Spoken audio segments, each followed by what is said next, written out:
I don't even know where to begin with this one. So, like we were talking about earlier, the George W. Bush Library, they had this ceremony today. Well, Fox and Friends was talking to some people who were there. One of them was Bush White House Chief of Staff Andy Card. Listen to what he says, man. Now, it's about a minute-long clip. It's towards the end. You'll see what I'm talking about when you hear it. Let me just ask you this, because I find it so interesting that this president has remained quiet. He hasn't done a lot of interviews. He hasn't commented when he's taken hits, quite frankly, in the last couple of years. And yet it seems to me that this library is very personal in nature, just talking about this experience that you can go through the most crucial decisions of his presidency. Have you seen anyone go through and try to make these decisions?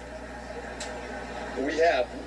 We've watched people go through the early stages of this museum opening, and you can't help but be struck by the Twin Towers and the attacks on 9/11, and it's an emotional trip through this museum, as it was an emotional time for America and an emotional time for the president, and his leadership made a difference. One thing that Josh Bolton did was help bring fiscal discipline to reality, and President Bush probably has the best track record of any modern president in terms of fiscal discipline at the federal government level as well, and that's something that the public has forgotten about, and hopefully they'll come to recognize it by touring this museum. So, Come again? Now, I listened to that clip 3 times because I thought my ears were deceiving me. But they're not. He said it. Bush has a good record of fiscal discipline? On what planet? Did you look at none of the numbers? Here are just a few. When Bush took office, we had a multi-billion-dollar surplus. When he left, we had a $1.4 trillion annual deficit. Between $4 and $6 trillion were spent on the war in Iraq.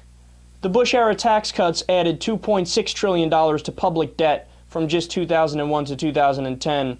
And as Fox News themselves noted, in September 2011, the Bush-era Medicaid drug benefit program, Medicare Part D, that has unfunded costs that extrapolate out to the future of $7 trillion.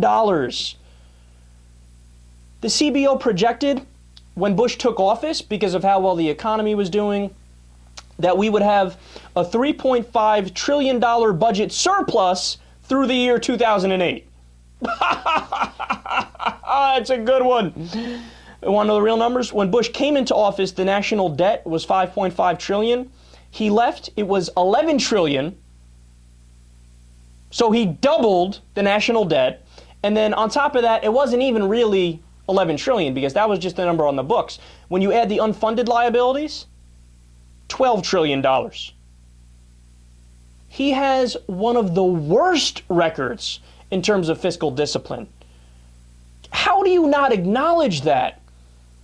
There's even some crazy right-wing talk show hosts who acknowledge that and say, yeah, the one thing I disagree with Bush is that he was a big spender.